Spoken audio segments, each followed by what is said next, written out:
ओम कं श्री महागणेशाय नमः। राधे राधे दोस्तों, कैसे हैं आप सब। दोस्तों, पितृपक्ष में पितरों की आत्मा की शांति और उनका आशीर्वाद प्राप्त करने के लिए श्राद्ध कर्म और तर्पण विधि आदि किया जाता है। मान्यता है कि पितृ यमलोक से धरती पर अपने परिवार के लोगों से मिलने आते हैं। पितृपक्ष के दौरान पड़ने वाली तिथियों को आभास होता है कि पितृ हमारे आसपास ही हैं, जिससे उनके साथ बिताया हुआ हर पल जहन में आता है। कई लोगों को तो पितरों के सपने भी आते हैं, जो कि बहुत सामान्य बात है। गरुड़ पुराण के अनुसार पितृपक्ष के समय पितरों का सपने में आना एक विशेष प्रकार का संकेत देता है। स्वप्न शास्त्र के अनुसार भी अगर पितृपक्ष के समय इस तरह के सपने आ रहे हैं तो इससे पता चलता है कि पितृगण आपसे नाराज हैं और आपको कुछ जानकारी देने की कोशिश कर रहे हैं। दोस्तों, हमारे पितृ साक्षात हमारे सामने आकर हमें कुछ बोल नहीं सकते, इसलिए वह सपनों का सहारा लेकर हमें हमारे जीवन से जुड़ी महत्वपूर्ण बातें बताते हैं। इन सपनों का सही अर्थ जानकर हम यह जान सकते हैं कि हम क्या गलती कर रहे हैं और किस वजह से हमारे पितृ नाराज हैं। वो हमें सपने में क्या संकेत देना चाहते हैं, और अगर हमारे पितृ हमसे नाराज हैं तो उन्हें मनाने के लिए पितृपक्ष के दौरान हमें क्या उपाय करने चाहिए। कौन से ऐसे उपाय हैं, कौन से ऐसे कार्य हैं जिन्हें पितृपक्ष के दौरान करके हम अपने पितरों की नाराजगी दूर कर सकते हैं और पितृदोष से भी मुक्ति पा सकते हैं। दोस्तों, वीडियो में आगे बढ़ने से पहले वीडियो को लाइक कर अपने फ्रेंड्स के साथ शेयर जरूर करें। अगर आपने हमारे चैनल को अभी तक सब्सक्राइब नहीं किया है तो यूजफुल वीडियोस के लिए चैनल को सब्सक्राइब कर बेल आइकन को भी जरूर दबाएं। दोस्तों, पितृपक्ष के दौरान परिवार के जो लोग खत्म हो गए होते हैं, वह अगर बार बार आपके सपने में आ रहे हैं तो यह शुभ संकेत नहीं माना जाता। इसका मतलब है वह आपसे कुछ कहने की कोशिश कर रहे हैं। इसलिए पितृपक्ष में पिंडदान या तर्पण विधि अवश्य ही करें और ब्राह्मणों को भोजन भी कराएं ताकि उनकी आत्मा को शांति मिले। साथ ही उपाय के तौर पर आप उनकी पसंदीदा वस्तुओं का भी दान कर सकते हैं या उनका पसंदीदा भोजन बनाकर आप ब्राह्मण को अवश्य ही कराएं। ऐसा करने से पितरों को तृप्ति मिलती है। सपने में देह त्याग चुके लोगों को कष्ट में देखना या फिर भोजन पानी मांगना अच्छा नहीं माना जाता। इससे पता चलता है कि वह आपसे नाराज हैं और आने वाले समय में बड़ी बाधा आ सकती है। इसलिए उनकी आत्मा की शांति के लिए और उनके कष्टों को दूर करने के लिए किसी विद्वान द्वारा घर में रामायण या फिर गीता का पाठ कराना चाहिए। साथ ही यह भी दिखवाएं कि कहीं आप पर पितृदोष तो नहीं है। अगर आपके ऊपर पितृदोष लग चुका है, आप पितृदोष से पीड़ित हैं, तो पितृदोष से मुक्ति के लिए और पितरों की आत्मा की शांति के लिए उपाय अवश्य ही करें। अगर आप गीता का पाठ ब्राह्मण से ना करा सके तो आप रोजाना खुद ही पितृपक्ष के दौरान श्रीमद् भगवत गीता का पाठ अवश्य ही करें। अगर आपके घर में गीता जी की पोथी नहीं है, किताब नहीं है, तो आप मोबाइल में ऐप डाउनलोड करके भी गीता जी का पाठ कर सकते हैं। जरूरी नहीं है आप संस्कृत में ही पाठ करें, आप गीता जी का अध्याय का हिंदी में भी पाठ कर सकते हैं। गीता के अध्याय का पाठ करना जरूरी नहीं है, आप गीता के अध्याय को सुन भी सकते हैं। गीता के अध्याय की वीडियो आपको हमारे चैनल पर मिल जाएगी। आप खुद भी रोजाना गीता का अध्याय जरूर सुनें और अपने बच्चों को भी सुनाएं। ऐसा करने से पितृ अति शीघ्र ही प्रसन्न हो जाते हैं और पितृदोष से मुक्ति मिलती है। पितरों की आत्मा को भी शांति मिलती है। रोजाना गीता के अलग अलग पाठ भी आप सुन सकते हैं या फिर कोई भी एक पाठ बना लीजिए और उस पाठ को आप रोजाना पितृपक्ष में एक बार अवश्य ही सुनें। ऐसा करने से पितृ अति शीघ्र ही प्रसन्न होंगे और पितरों की आत्मा को शांति मिलेगी। दोस्तों, गीता के पाठ के लिंक आपको इस वीडियो के डिस्क्रिप्शन में मिल जाएंगे। पितृपक्ष के दौरान आप गीता के अध्याय का श्रवण अवश्य ही करें। यह पितरों को प्रसन्न करने का सबसे आसान उपाय है। दोस्तों, पितृपक्ष के दौरान सपनों में यमदूतों का दिखाई देना अच्छा नहीं माना जाता। यमदूतों को पितरों का साथी माना जाता है, क्योंकि वह पितरों को उनके रास्ते पर ले जाने वाले भी होते हैं। अगर सपने में यमदूत दिखाई दे रहे हैं तो इसका मतलब है आपके पितर कष्ट में हैं और आपसे नाराज हैं। पितरों के कष्ट दूर करने के लिए, पितरों को संतुष्ट करने के लिए और पितरों की कृपा प्राप्त करने के लिए पितृपक्ष के दौरान भगवान सूर्य का पूजन अवश्य ही करें। शास्त्रों के अनुसार पितृपक्ष के दौरान भगवान सूर्य को सही विधि से जल अर्पित करने से पितृ अतिशीघ्र ही प्रसन्न होते हैं और अपना आशीर्वाद देते हैं। भगवान सूर्य की कृपा से पितरों के कष्ट दूर होते हैं और पितृ संतुष्ट होकर पितृलोक को वापस चले जाते हैं। पितृपक्ष के दौरान किस विधि से भगवान सूर्य को जल दें, इस वीडियो का लिंक भी आपको इस वीडियो के डिस्क्रिप्शन में मिल जाएगा। आप उस वीडियो को देखकर, विधि देखकर सही प्रकार से पितृपक्ष के दौरान सूर्य देव को जल अवश्य ही दें, जिससे पितरों के कष्ट दूर हों। ऐसा करने से आपको पितृदोष से भी मुक्ति मिलेगी। दोस्तों, सपने में अगर मरे हुए लोगों को रोते हुए देखते हैं तो यह शुभ संकेत नहीं माना जाता।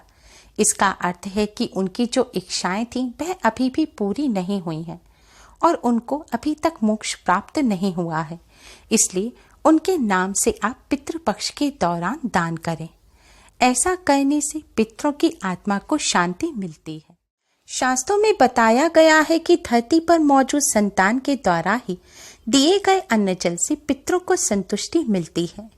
इसलिए आप अपने पितरों के नाम से ब्राह्मण को भोजन अवश्य ही कराएं और किसी जरूरतमंद व्यक्ति को अन्न जल का दान करें और फिर अपने पितरों से जाने अनजाने में की गई सभी गलतियों की क्षमा मांगें। ऐसा करने से पितरों की आत्मा को शांति मिलती है।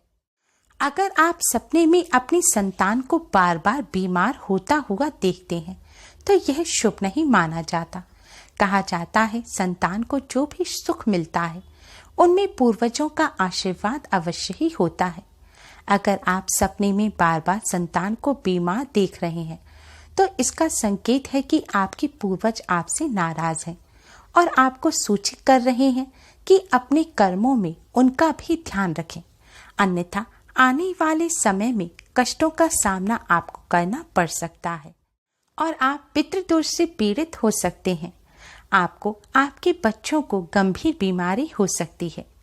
इसलिए अगर आपको सपने में अपनी संतान बार बार बीमार दिखाई देती है तो आप पितरों से क्षमा प्रार्थना करें और पितृपक्ष के दौरान अपने पितरों की श्राद्ध की तिथि के दिन अपने पितरों का तर्पण अवश्य ही करें। अगर आपको श्राद्ध तिथि मालूम ना हो तो सर्वपितृ अमावस्या के दिन किसी सुयोग्य ब्राह्मण को अपने घर बुलाएं और पितरों का तर्पण अवश्य ही करें। ऐसा करने से पितरों की आत्मा को शांति मिलेगी। तर्पण के पश्चात जाने अनजाने में की गई सभी गलतियों की क्षमा मांगे। ऐसा करने से पितरों का आशीर्वाद प्राप्त होगा और आपके जीवन में कष्ट नहीं आएंगे। पितरों की कृपा से आपकी संतान सुखी रहेगी। अगर आपको बार बार अशुभ सपने आ रहे हैं तो यह भी आपके लिए अच्छा नहीं है। अशुभ सपनों में जैसे परिवार में कोई कष्ट है, आपके काम बिगड़ना, बीमारी देखना, ऐसा सपना आना जिसके बाद अचानक से घबराहट में आप उठ जाते हैं, इस तरह के डरावने सपने अच्छे नहीं माने जाते। यह संकेत होता है कि पूर्वज आपके व्यवहार से खुश नहीं हैं। वह आपको जागृत या सचेत करना चाह रहे हैं।